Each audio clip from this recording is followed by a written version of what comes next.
Hello, everybody. I'm Ed Parcaut. I'm here with Brian Galke. Look, Galke. God, I always mess that up, man. so does everyone else. So It only took me 2 years to figure out I was saying your name wrong, but thanks for saying that. All right. So what we're doing here this is Aces 53. And what Aces 53 is, it's basically the best hand in poker, I guess, right? But it has to do with 4 aces and a joker. I've had this around this actual group of them probably for 20 some years. I hate to say really how long. And it still has like pin marks on it where I used to put it in the bulletin board and hold it up there. And because I learned it in college, which usually they say you learn nothing about sales in college, but my instructor actually was in sales and he was teaching, and he's like, you need to remember this: aces, attitude, commitment, enthusiasm, smile, and the joker is a special thing that unique that you bring to the table, whatever that is. And the reason we're doing this is Brian and I wanted to put together an event on sales because it's lacking in today's environment so greatly. I came across this a while back when I had to do speaking for, I did a little thing with Steve Sims, had to do a little presentation. And I watched before I went there to these events, my wife was looking at purses at different really expensive stores and certain things. I'm like, they're not even trying to sell the stuff to her anymore. And it's like, if they just ask a couple questions, they could have sold it right to them. And the first one isn't, are you going to buy this for her? Right. Because I'm not going to buy it for him. But the whole purpose of doing this was to just get this out there, because I think it's so important. And that's why we're putting it together. And we're going to do it twice a week, 10 a.m. Pacific, and you're 12 Central. All right. And that's what we're going to do twice a week. The Tuesday is just going to be Brian and myself. And he's going to be talking a lot more than I am. And then on Thursday will be the guest to help you with your joker. And that's kind of what we're doing. Anything else you want to add there, Brian? No, that's pretty much it. Like you talked about, the last few years, sales has changed in that. That's Matt. Yeah, I did see Matt. Yeah. By the way, I hope the stroller gets feeling better. If you guys didn't see him take that tumble. But anyway, like we're talking about, the world's changed. Sales skills kind of went out the window because supply and demand. You couldn't get anything. So a lot of people lost what skills that got them into sales, and you became more of order takers than you did salespeople. And you couldn't go meet with people face to face. You had to do everything over Zoom or over email. And so that's what we talked about, is how do we get back to the basics of sales? And that's where you brought up the ACEs idea. And then we love the idea of the joker, which is you can learn the sales basics, but what else can you keep adding to? I have the Batman stuff over here. What can you keep adding to your utility belt? And that's where the joker comes in. So the joker is a person that's going to come in, or a skill that you can learn to add to your tool belt that can help you with sales. And sales isn't just selling from B2B or C2C or B2C, but also just what you have to do in your everyday life. So we see this kind of a self-improvement, self-development, but with a focus or a lean towards sales. So, right. And one of the things is we wanted to do a 1 or 2 day event in Vegas in March, and we don't know if that's happening, what we're going to do yet, right? Because everything's up in the air. But we kind of wanted to start here to see where the need is, right? What people really need. And so we can utilize that information to put together that 2 day event. But, we're here. And we have a guest today. Who's our guest? We do. So this week's joker is Mark Turner. So I've known Mark since 2001. And actually he was my former boss, and I was working for his company. We were working the help desk, and we got moved over to the warehouse, and he was running everything over there. So you were over what, ops, Mark? VP of operations? Oh yeah, operation manufacturing. Yeah.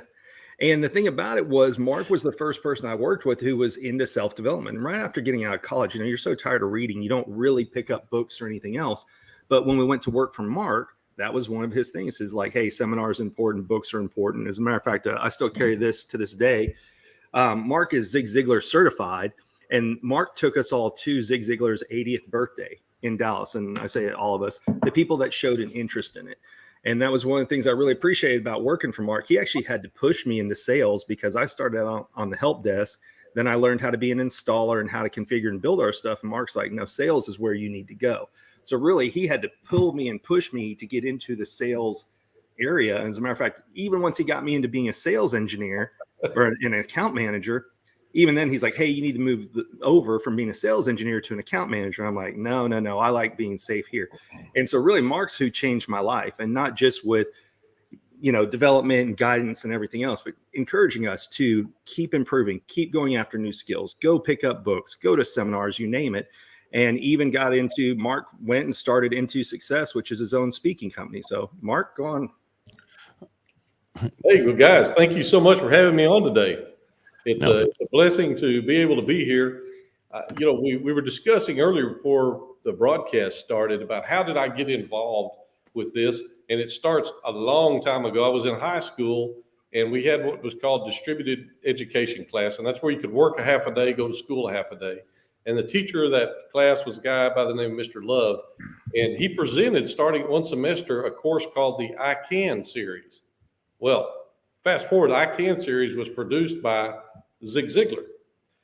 And it had a series of cassette tapes in there that I started listening to. And I'll tell you what, that set of cassette tapes literally changed my life. I hated to read. Here I was in high school, taking tests, school came easy. I hated to read, and I read one book in 12 years of school from start to finish. And that was this book right here, See You at the Top by Zig Ziglar. Now, this book is from 1975, this particular one you're looking at. I credit that one book for changing my life because it changed the way I saw myself. I took those cassettes, I purchased a set for myself, and I literally ruined 2 full sets of those cassettes every time I was in the car, listening to those and feeding my mind with the things that Zig was talking about. So it was really a blessing for me to be able to be chosen out of all the people that applied around the world to be a Ziglar certified speaker and trainer after Zig's death. I've become very close with his family and wonderful people with a wonderful mission in life. So that's where I got my introduction into this self-motivation, self-help area. All right. So today we're talking about attitude. That was, so you're the first A, right? That's what we're going to go off of to start the whole thing. A for attitude, of the ACEs. So a lot of people, thank you there, Brian, for putting that on the screen. They're so great about that. So, but my question is this: what do you believe are the most important attitudes for success in sales? Well, I believe when it comes to sales, the first thing you have to have is the attitude of gratitude. That's the most important attitude you can have, is the attitude of gratitude, to be thankful for what you have, where you are. And the reason I say that is because we try to go out and to sell someone something. There's a connection that has to be made there. Sales is a transference of feeling. If I, in my life, in my person, if I am disgruntled about what I have, if my self-image is bad, if I don't see myself being successful, the way I approach that person is already coming from a setback and not a win. So the attitude of gratitude, wake up every day and be grateful for the things we have. It's not that difficult, but I always say the difference between success and failure is the easy things.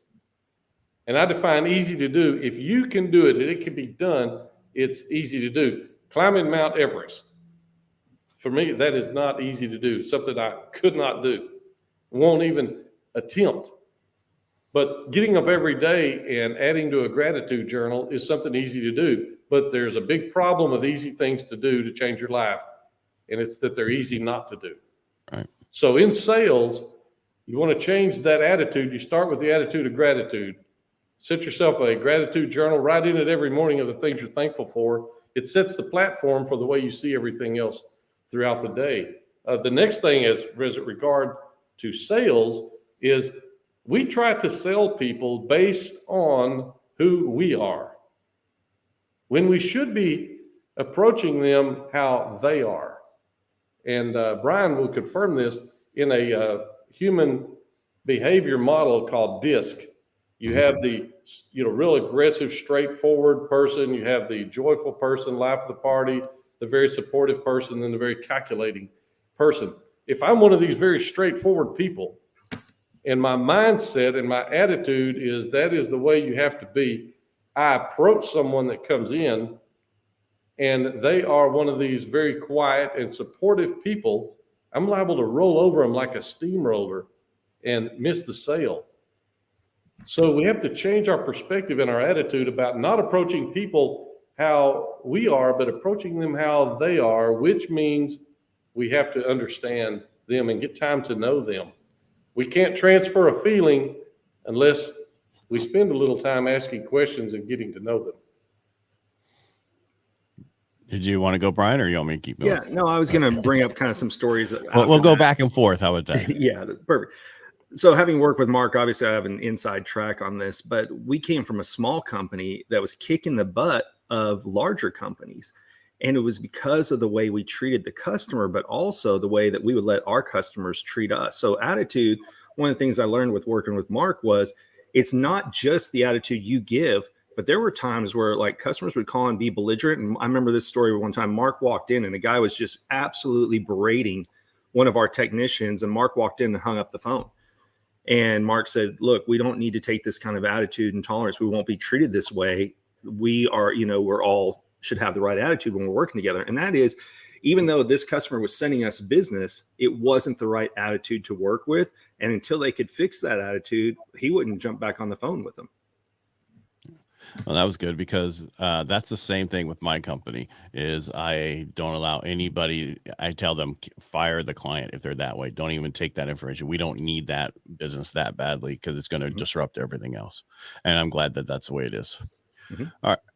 All right. So when it came to that situation, in life in general, we can't tailor make every situation in life, but we can tailor make our attitude on how we deal with it. And that's what we did there. Our company culture was that we were going to be positive, supportive. We were going to treat people with respect, and therefore we expect that in return. Right. And that included transparency. Sometimes we had to have those difficult discussions with people, but it's better to be transparent about it because if not, you don't have to keep up with the lie.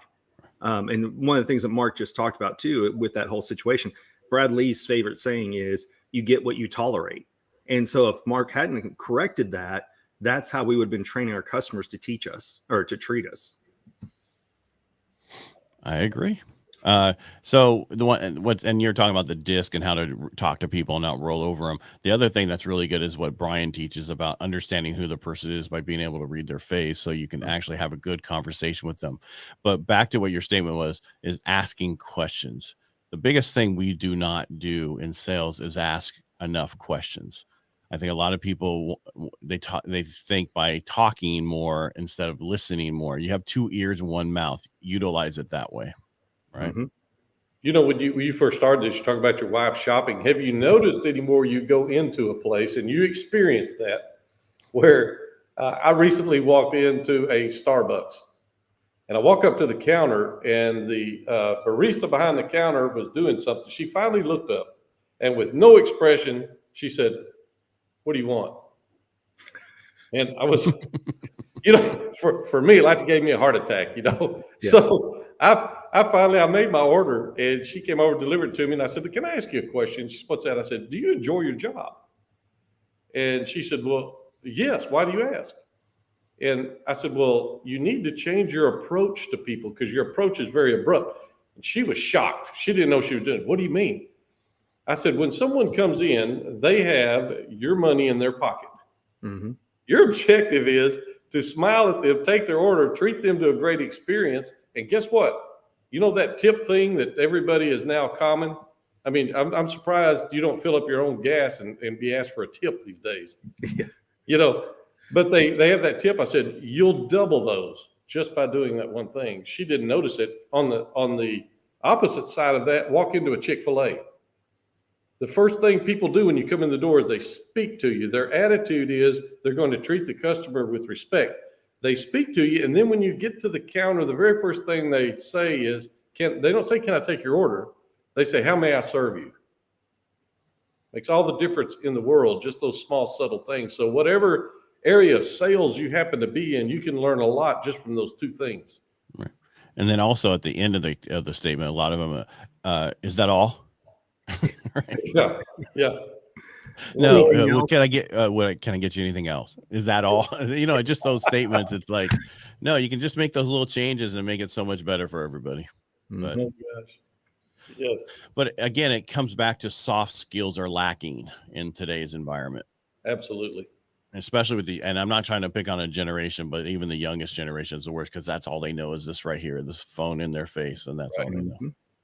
And companies themselves, they think, well, soft skills, I'm giving those to my frontline people. They're going to leave. What can I do? I've invested in this training, and we got the turnover. No matter where I go, I've sort of found a niche in working with law enforcement. There's a lot of training that has to take place with law enforcement people. And I had a group of chiefs and sheriffs from all over the country recently I was speaking to, and they said, well, it costs a lot of money to train these people. And, what do we do? And I tell them the same thing I tell anybody. You're asking the wrong question. You're saying, what if I train them and they leave? The right question is, what if I don't provide the training and they stay? That's more of the impact.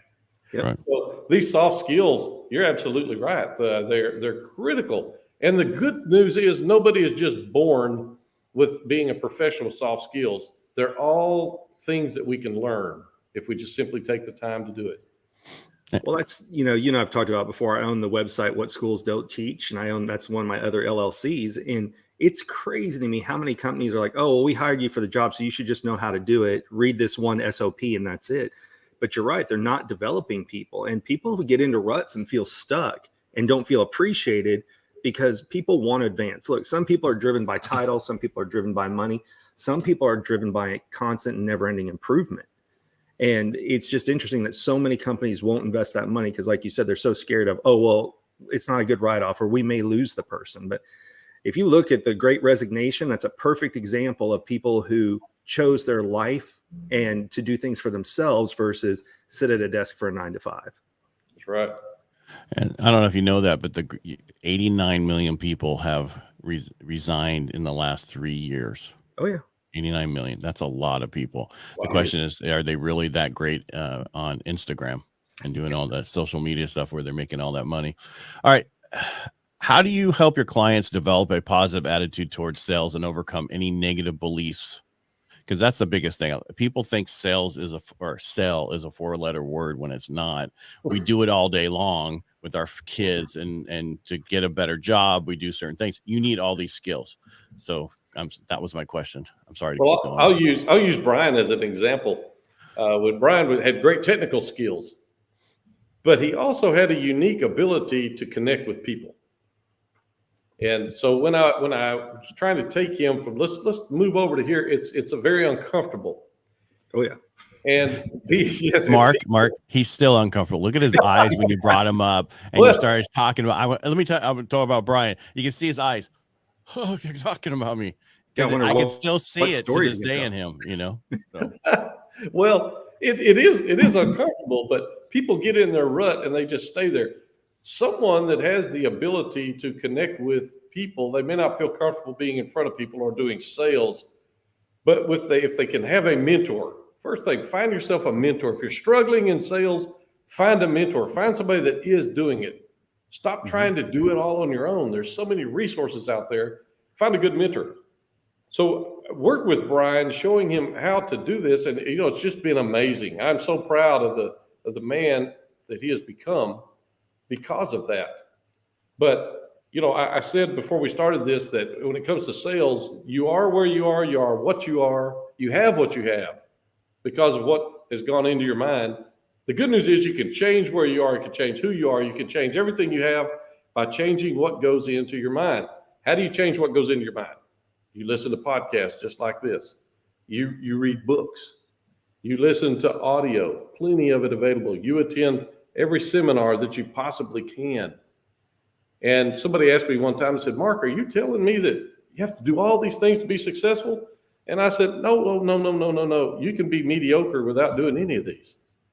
It's up to you. But they're all easy to do. It just takes some effort. But it's worth it in the end, 100%. The funny thing is, if you go and you sign up you get a personal trainer, you get a dietitian, you do something like that, people are like, oh, good for you. You're going to make a change in your life.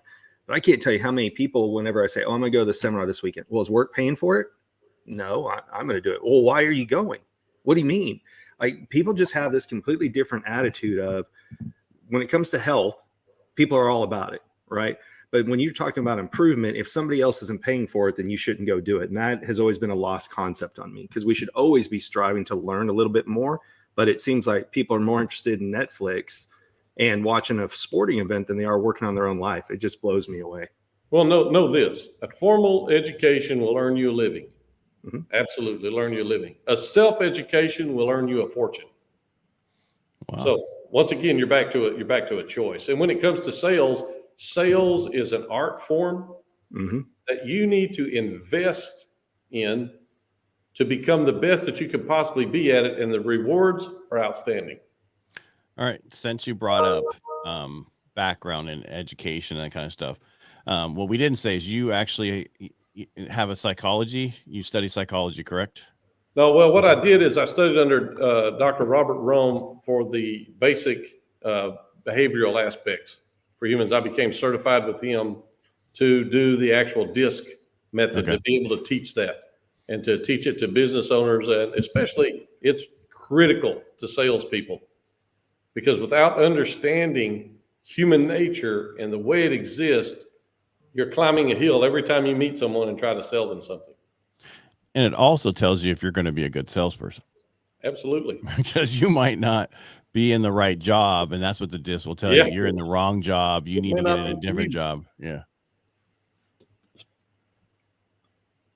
Oh, wow. That's correct. Yeah, it's amazing how many people left. So it's crazy. Yeah. So going back to what's interesting with Mark, he comes from the telecommunications background, right? Which is you're 24/7 on call. Something goes down. That's one of the interesting things about that industry. But Mark, you were in this for a long time. You'd obviously elevated up to a higher executive position. What made you go get the Zig certification? Well, I'd always been a follower of Zig and 100% believed in what he taught. And there comes a point in your life you can reach a modicum of success. After our company sold, I found myself in my office at home, and you think, okay, I've reached all my dreams. Mm-hmm. I've reached all my goals. It was fantastic. And yet I felt empty inside. What it really boiled down to was I came to the understanding, you want true enjoyment and happiness in life, one of the things you have to do is do things for other people. Zig Ziglar his greatest quote of all time was, you can have everything in life you want if you will simply help enough other people get what they want. So I dedicated the rest of my life. How do I go about helping other people get what they want in life? And that's when just, the way the universe works. Oh, yeah. Tom had reached out to me and said, hey, Mark, we're going to put together this certification program and accepting applications from all over the world. Would you apply? And I said, absolutely. I'll never forget, I was in Arizona driving down the road when he called and he said, hey, you've been accepted. Mm-hmm. It was fantastic. Well, and that puts you into such a circle too, because then you met Kyle Wilson and other people that are in the industry that are not just Dallas based, but people who are coming to Dallas to meet at the Zig office, right? Absolutely. Met them all over the world. Now I have contacts all over the world as a result of that. I mean, at one point, somebody reached out to you and wanted you to fly. Was it to Saudi Arabia to speak? Where was it? India. I actually went to India. Yeah, to India. Right. 2 weeks in India. Yeah. Because when it comes to motivation, when it comes to self-image, when it comes to having a positive attitude, the effects in life, it transcends all cultures. Everybody needs it. Yeah, exactly. I think the biggest issue that a lot of people have here, let me be, since I've been doing it to everybody else, is changing your attitude when you go in to do a sales call or take a phone call. The best thing about today is you have these desks that you can raise up and stand up. Because back in the day when I sold years ago, I sold 18 years by the phone. We would stand up to make those phone calls. So you came across better and you changed who you were. Yeah. I took acting and classes and all this other stuff, and I utilized that on the phone. And that would be my checkup to change. And that's why I always liked, a checkup from the neck up that Zig Ziglar talked about, how to change that before you go in your sales call. And because if you don't, you're going to flounder. You're not going to do right. And you want to talk a little bit about that? Well, I'll tell you, today we see it all over. Just the way people dress and carry themselves. There's a saying that I truly believe: you cannot climb the ladder of success dressed in the costume of failure. And there's just something about when you get ready to do business, when you get ready to go onto the battlefield, you dress accordingly and you feel differently. When you dress up, you look up. Mm-hmm. And when you dress up, you go up. Now, I'm not saying wear a tuxedo everywhere. You conform to whatever environment you're going in. But I have seen people these days with pajama pants on and tennis shoes trying to do something and complaining that they're not being successful. I'm thinking, wow, what are you doing? Well, they should just wear shower shoes. They'd be much more successful. Yeah. So, physiologically, I'm sorry, they call those slip-ons today. Well, physiologically, when you dress up, it changes the way you see yourself. When you change the way you see yourself, you change the way you see others, you change the way you see your surroundings, you get uplifted. Well, that's why people want to go out and get dressed up for New Year's Eve, right? Oh, it's a new year, and now I want to be treated differently, and I'm going to do life differently. And that's why people dress up. And Mark, I don't even know if you remember this, but a long time ago, you told me that you've never seen a successful people that drags their feet, literally. So when people are like sliding their feet across the ground. Yeah. Foot draggers. Yeah, foot draggers. Pick your feet up, people. Yeah. You know, hey, when it comes to an interview, if you're a salesperson and you come down to the office, you've already lost the interview. It doesn't matter. If you're not enthusiastic enough to pick your own feet up, you know, how enthusiastic are you going to be about making the sale? I remember again, it's easy to do. It's easy not to do. And the other thing, it's not just going to seminars and things. I remember Ron, what was Ron's last name that we worked with? He was always kind of sarcastic and smart ass, but he was teaching people how to do stuff. And if they didn't have a notebook, he'd go, hey, one of us needs to be writing it down. And I already know this stuff.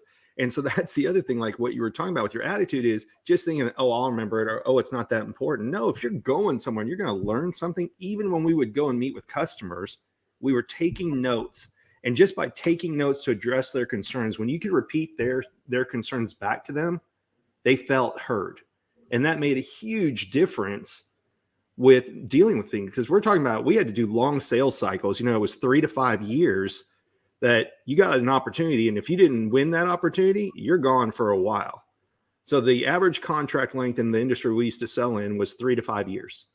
And so you had to figure out how to understand people you didn't know. Somebody may be unhappy with your product, you name it. But when you went in and you spent time with them and you didn't walk in, and this is the big one, people want to walk in and immediately defend why they're right, instead of just listening to the customer and trying to empathize with them. So people walk in with this whole shield and, you know, I'm ready to just, you know, go to battle instead of walking in and just listening to the customer's concerns. Because sometimes if you just let them vent, you can turn that entire sales process around. We had a client where they were getting ready to kick us out the door. We went and just let them listen, sent back an email of the 14 areas of their concern, said, I want to just make sure that this is what we heard in the meeting. Is this the things that you were concerned with? And they ended up signing a multi-year extension instead of kicking us to the curb just for that very reason. We didn't go in the attitude of we're right and you're wrong. It was, we're here to listen to you as our customer and see how we can help. You know, there's an old saying that people don't care how much you know till they know how much you care. Mm-hmm. Zig took that saying and he added 2 words, which changes everything.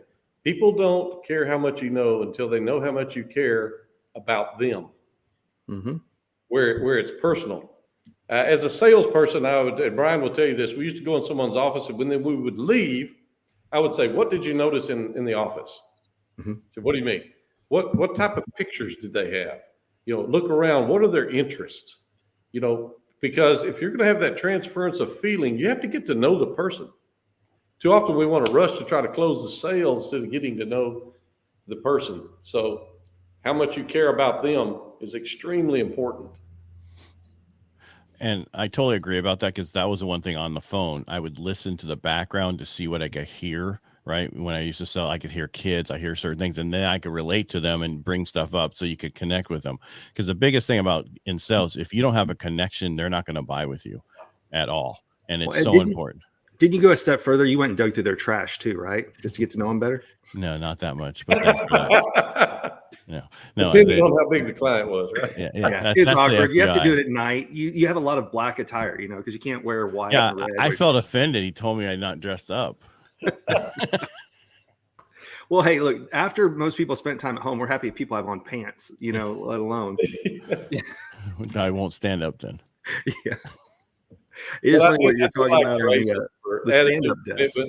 Oh, sorry. Go ahead. Commitment, enthusiasm, and smile. Yeah. There's a month of Sundays worth of sermons right in that. There's a lot of gold to be harvested out of that. And I would tell anybody that's listening, those 4 things are extremely important. You can listen to speakers and so on, but the attitude you carry into anything, whether it's a podcast like this, if you're not sitting there with a pad and paper searching for nuggets of gold, you're never going to find any. The funny thing is, when you do search for nuggets of gold, you seem to find some every time you attend or listen to something like this. Man, he was the best guest to have on the first one. I'm telling you. But for me, that when I found this, I refound these cards, like I said, these probably 3 weeks ago or whatever. And I was like, Brian, I have this thing. What do you think about this? And it's, for me, it was perfect for when I've been in sales for a long time. So you remember the most important, the core, and then also the additional stuff. And it's so important because you can always work on all of it to make yourself a better salesperson. And because what we do is we help persuade people, and persuasion is getting them to do what they wanted to do in the first place. Well, it's crazy. You were talking about like attitude and everything, and how people have to come out ready to go to work. If you watch, and sometimes it's to the nth degree with something, you watch Andy Elliott and they have the morning kickoff calls, Grant Cardone have the morning kickoff calls to try and get people in the right mindset and the right attitude to start their day.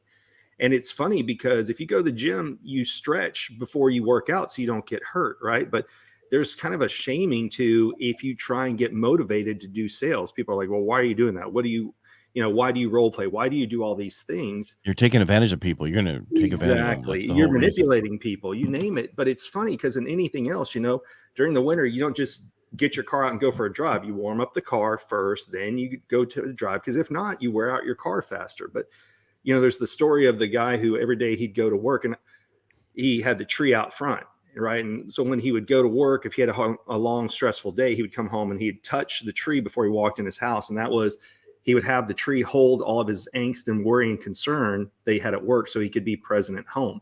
But you can do the opposite of that. And that was, we had a coworker, and I can't remember who the hell it was, but when he started working from home, he realized I'm not disciplined enough to work at home without getting distracted. So what he would do is he'd put on his clothes as if he was going to the office. He'd walk out the front door, walk around the gate, and walk in the back door as if he was going to work, because that's the only way he could mentally get into the right attitude of going to work. Yeah, for a lot of people, it's really hard to work from home. It's because you got to be committed to that. Oh, yes. Yeah. Hey, Brian, you mentioned some of those people that throw all that negativity at you. Why do you do this? And they're all snapping you, if you will. I always typically say that's great. And they all probably have skinny kids. And I want to go back to that whole thing about people with bad attitudes, right? The one thing you can do is choose who you hang around. Oh, 100%. And get rid of anybody in your life that is negative. And I've told people, it could be your mom and dad. I mean, you don't, just because you were born from them doesn't mean you have to live your life with them. And that's negative for some people, but you got to be around the right people. And that's why you go to these events, go to different things to learn from people and hang around the people who are trying to better themselves. So I'll even challenge it. I think that was the number one thing that people learned during the lockdown was, if I have to choose my health or anything else like that, or my concern, I think people cut out a lot of people and realize, oh, these were people I just hung out with because they were in my proximity. And now people are hanging out on purpose. Like you look, even this New Year's Eve, I didn't see the big, huge parties where everybody's got to be around 600 people. And, I see people being more purposeful with their time now than they've ever been in the past. Well, there's a truism. You're never going to rise above the level of the 5 people closest to you in your life. Mm-hmm. So you take inventory of who those 5 people are. I've done it in my life, and there were some people that I had to vote off the island.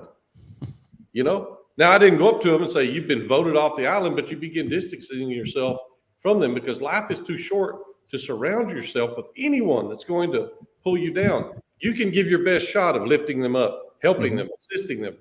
But when it doesn't work, it's time for them to move on, because they're like the crabs in the bucket. As soon as one crab reaches the top, tries to pull himself up, the others will reach up to pull him down. Life's too short for that. Surround yourself with optimistic people. People that are going to the direction that you want to go. I agree. Yep. Well, that's how Ed and I became friends. I mean, going to Sims events and then different places. It was just traveling around. And when you're with people who want to succeed and do more, you just leave feeling more energized than you do with people who are just kind of slowly getting through life. And we used to have a Wind Down Wednesday group here. And so every Wednesday, people would show up. And what we realized is people got so negative that all they wanted to do was complain about their job or other people. So we had to put in a rule. And the rule was, if you come to Wind Down Wednesday, you can't bitch about your job. You can't bitch about other people. You have to share a life story or an experience for everybody else at the table. And that completely changed the dynamic from it just being a bitch session to being an enjoyable experience where you got to know the people better versus what they hate about their job this week or what they hate about their significant other or poor, pitiful me with a group audience. And it was amazing. I started looking forward to Wednesdays just to learn something new from everybody that I've known for years, but I didn't know that side of them. Well, they thought it was wine down there. Exactly. I thought that's what I thought he said. I thought he said that. You know, so the funny thing, I don't know if it's funny or not, but being in this for so long, I assume people think the same way I do in sales, right? Because in the training I've had and the things that happen, I don't get it. Why, you know, and that's why we brought this up, because we realized how lacking it was. I had a real estate agent do a transaction and he's like, she decided not to write the contract. And I told him he heard no benefit at all. And I went through the T account and explained how he could have go through just a tick, easy closing of how he could have got her to where she needed to be to help her. And that changed their life for him on going forward. And it's just, that's what's lacking. It's just the basics to understand how to help people get to where they want to go. Right. A lot of times sales too, we try to push our vision onto someone instead of understanding what their vision is and how we can transport them from it. I always tell people all the time, if somebody asks what you do, say I'm in the transportation business. So why is that? Because I take people from where they're at and help them move to where they need to be or the things that they want. So, they okay, I can see that. But when you jump in and try to push your vision, it doesn't work. And the only way to discover what the other person's vision is to ask questions, interact, get involved, and care about them. Mm-hmm. We have somebody who says you should ask why 3 times, why they're doing it, and ask those questions. And I think people don't ask enough questions. I know I said it earlier, but I still believe it. Well, when we used to do presentations, that was the whole thing is most people want to show up and throw up because they've sat and they've practiced their presentation and they know what they want, but you don't know what the customer wants. And especially we were in an industry where you had to answer an RFP. And so we had to make sure sometimes they would give us a guideline of we have to hit all these metrics to make sure for the presentation. But what we learned a long time is if we started off instead of saying, hey, we're not here to pitch to you for an hour, this is interactive. Please jump in with questions you have, or if we're covering something that you don't need, let us know. But there was one guy we worked with who he was so militant, we had to have to practice the demo for 2 to 3 days straight before we went in. And he was successful, don't get me wrong. But what we've learned over time is people don't want to be treated that way anymore. People want to be spoken to instead of spoken at. Absolutely. All right. So Mark, you're the sales trainer. What are we missing here? What have we not covered? Yeah. One of your aces, the S is smile. Uh-huh. How much does it cost to smile? Yeah, nothing. Absolutely nothing. It's the only thing you can give away all the time, every day that costs you nothing. And we just don't see enough of it today. And let me tell you, you're trying to sell me something. If you come up, look like you just finished sucking on a persimmon, it's not going to work. I want to see that smile because the smile is disarming and it lets me know you're comfortable with yourself and I can be comfortable with you as well. But the commitment that you talked about, if you're going to be successful in sales, you better be committed.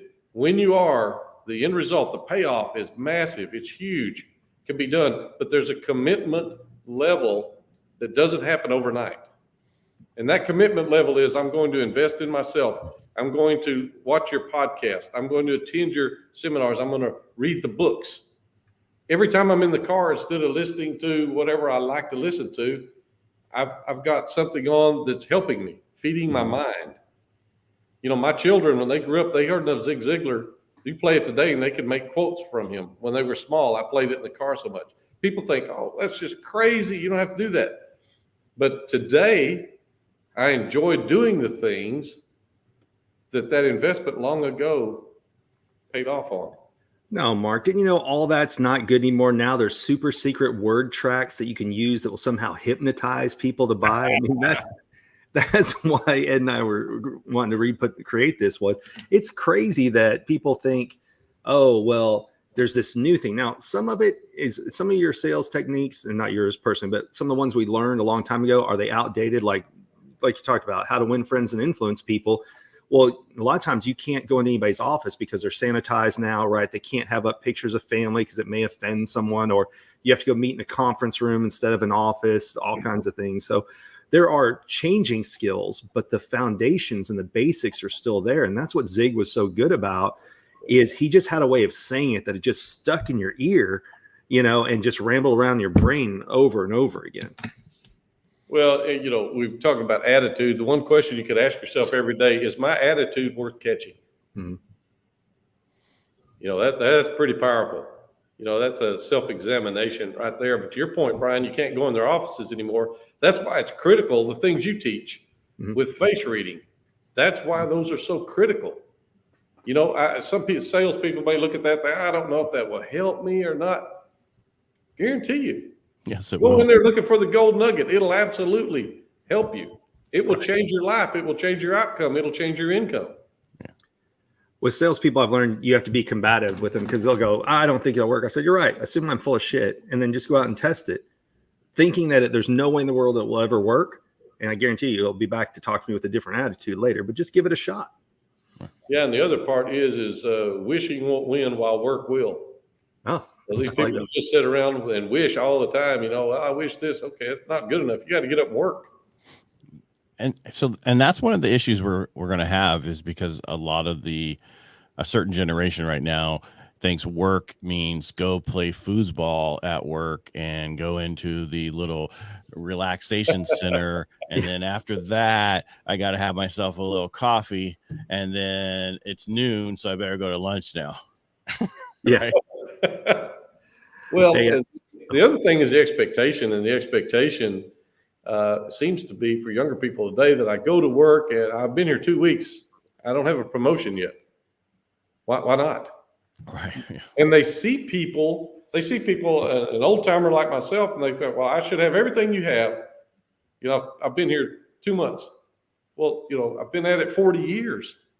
Yeah. You don't. It's an investment over time that's compounded over time. And when you start investing back then, you can expect to enjoy the benefits later. So they have to change their perspective, and there needs to be a total reset on perspectives. I think part of that is social media this day and age, and modern media, right? They only show the people who are successful. So what is it? It took me 15 years to become an overnight success. People don't hear about the work that it took over time. And I do appreciate that about some of the people, like Brad Lee just released a book, The Hard Way. And in it, he talks about all the hard things that he ran into his life, because people see him on social media now, and they're like, oh, I want a Ferrari. I want to have this. I want to be, I want to live in the house he has, be married and have multiple kids. I want all these things. But if you read through the book, he went through a lot to get there. And that's what I think a lot of people miss. Hey, Matt, before you get in there, so in sales, it's what are you willing to give up to get? Yes. Right. And that is the issue that people don't want to give up. You can't get anything amazing unless you're willing to give something up, if that's time or making money, whatever that is, to learn it. And I think people don't realize that. Go ahead. Oh, you're right. On that note, everybody wants the diet pill, not to go to the gym, right? People don't want to eat right. I just want a pill. Just do it for me. I want the results, but not the work that it takes to get there. All right. Did you want to go over that question? Yeah. Mohawk Matt had a question. He said, Mark, are there people applying human-centered design and design thinking techniques to training salespeople or teams?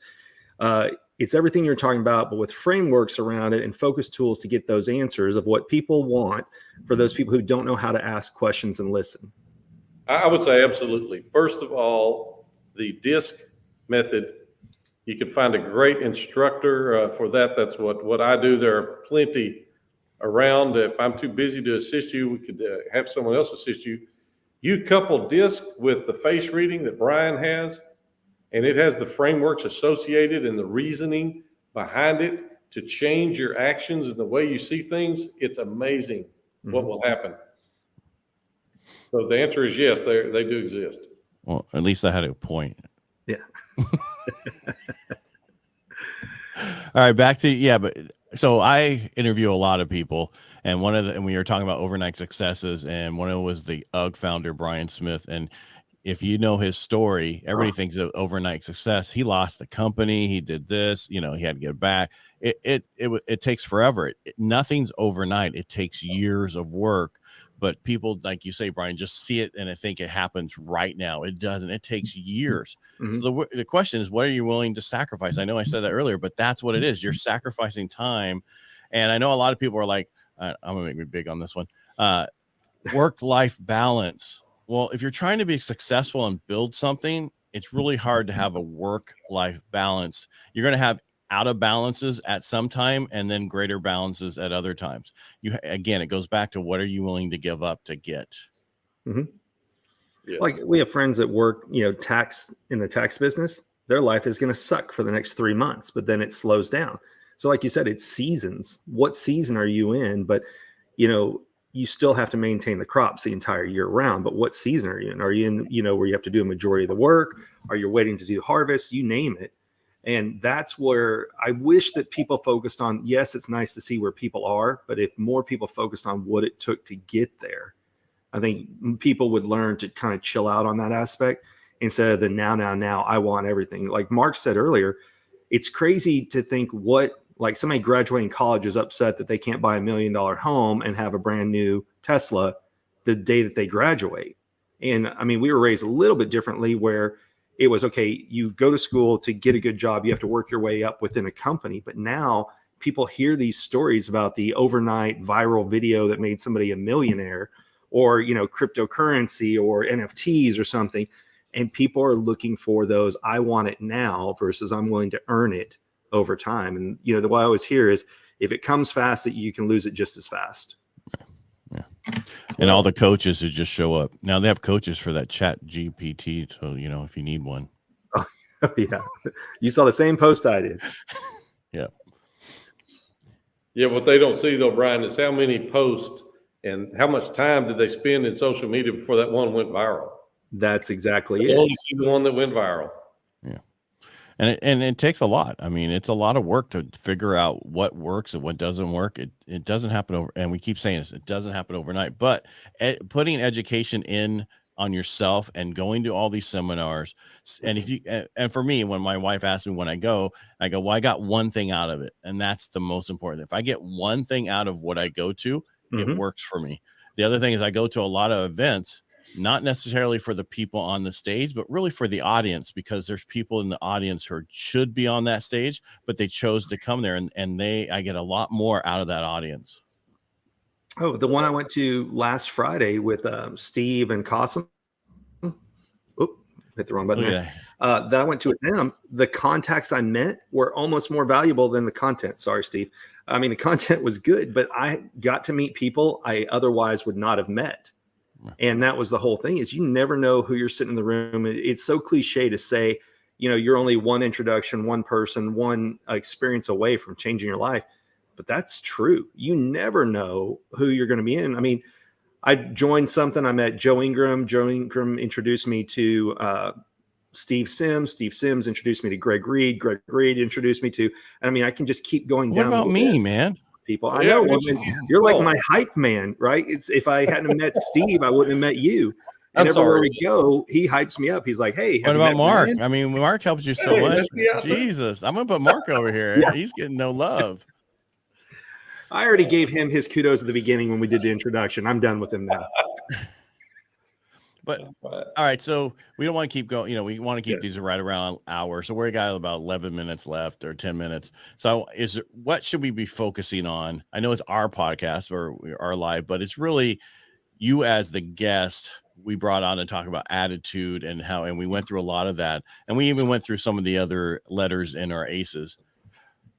What more should people, besides education, what else can they do? You know, I think one of the things that drives you in life, people don't take time to study, is your why. Why? You know, they want to be in sales. Why? I want to make a lot of money. Why? Because I want a big house. Why? And just keep asking to the infinity on the why to get what is really driving you. What are you going to do? Because most people think, I just want to get in sales to make a lot of money. Never works. I've known sales guys made a ton of money and never had any cash, you know, because they don't understand money. So I would think that you need to understand your why in life, and you need to have your vision written down. You know, the Bible says, for lack of vision, my people perish. Okay. Put that in personal terms. For my lack of vision, you know, I perish. My financial status perishes. My family status perishes. My relationships perish. What is your vision? Write it down. Once again, the greatest book says to write your vision down on tablets and make them clear to today. Write them down wherever you keep things and make them clear. Take some time to do that, to change your life. Once again, it's investing time into your life. You guys had a vision for this podcast. Fantastic start. It's great. The lives you'll be able to touch are fantastic. People's everyday lives, they need to be doing this as well.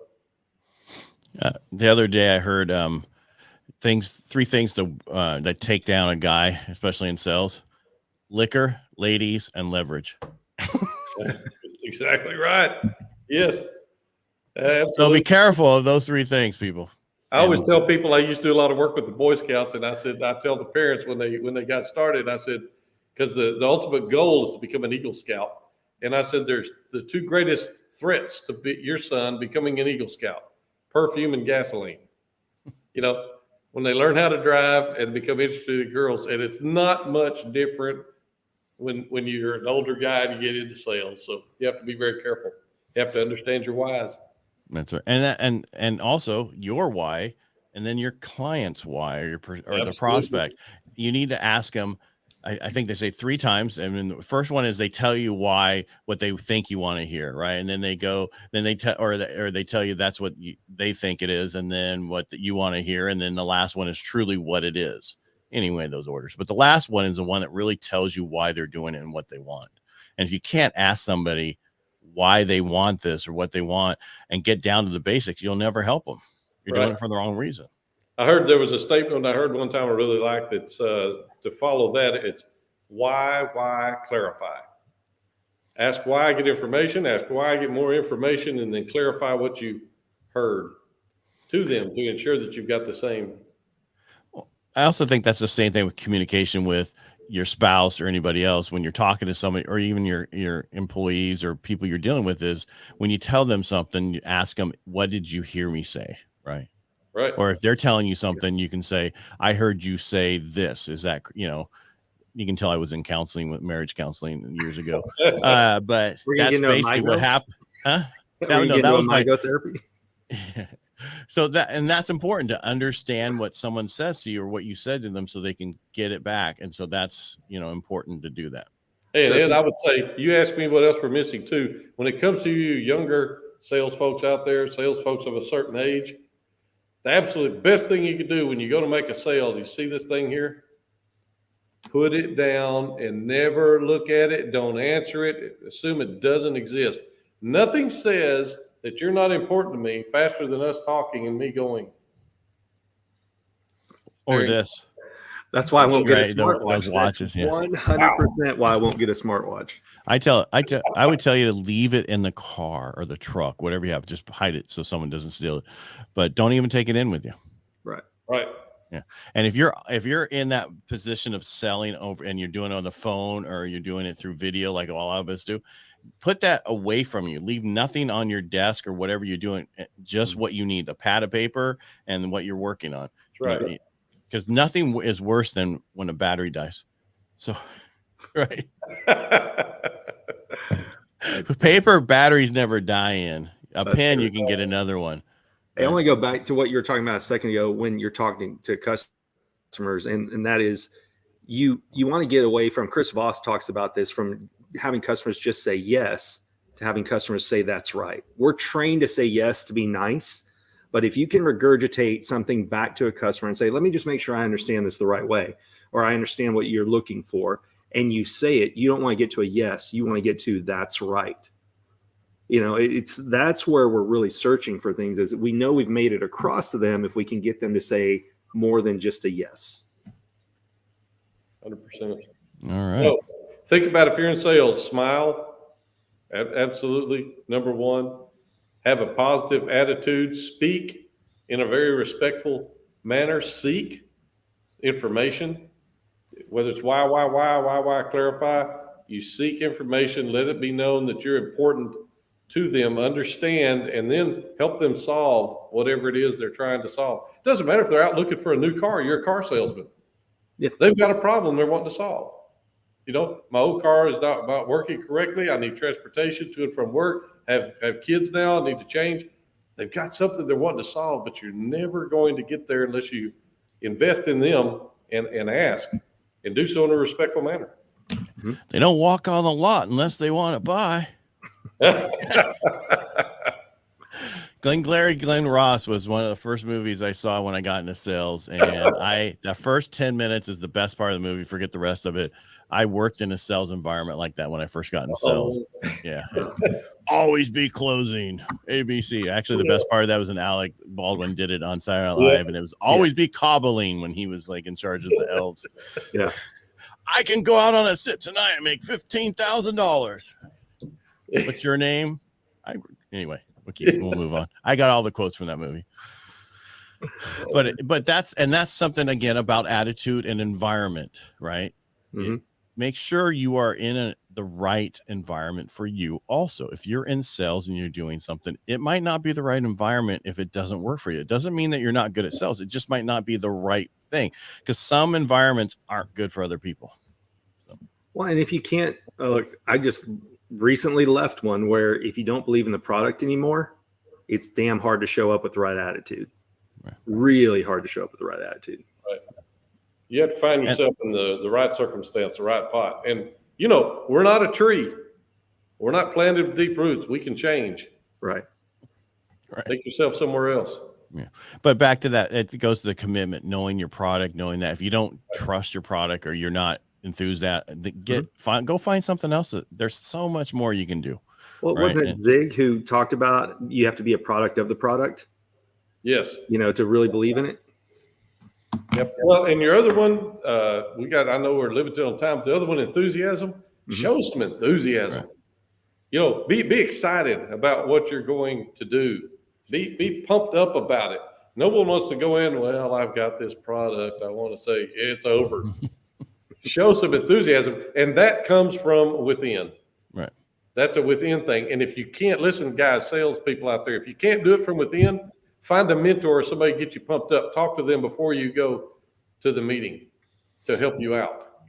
Tony Robbins, motion creates emotion. Yeah. Get up and move. And they also say call somebody ahead of time. If you're like, for me, when we used to do sales calls, I would call somebody else to get me in the motivation of talking and that, and then I would pick up and go do my sales calls, because you don't want, in today's world where sales are so expensive, the customer is so expensive to get right now, and there's limited of them because we were so used to them falling off the tree over the last 2.5 years. Now it's so much harder. You have to spend the time to take the time to really work on your skill and make sure you do not lose that customer. Very true. I wish I was in a bigger screen and said that, because I could have cut that up. Well, make yourself large and say it again. No, that's all right. We'll be fine.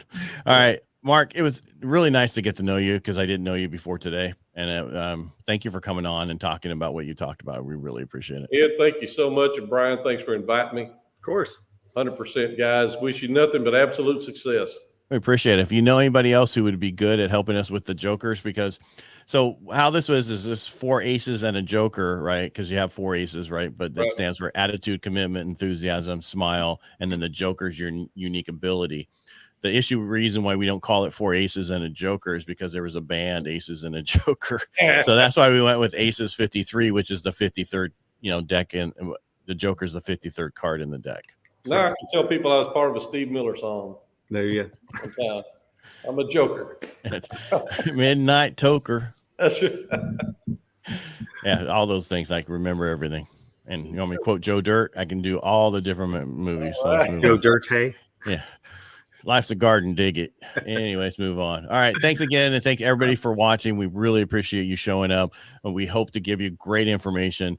And if there's anything you want us to cover or have anybody on, please reach out. If you want to be on, let us know. And again, Mark, thank you so much for being here Absolutely. today. Brian, thank you so much for agreeing to do this with me. Yeah. See you guys next week. All right, everybody make it a great day, and we'll talk to you on Tuesday. See you.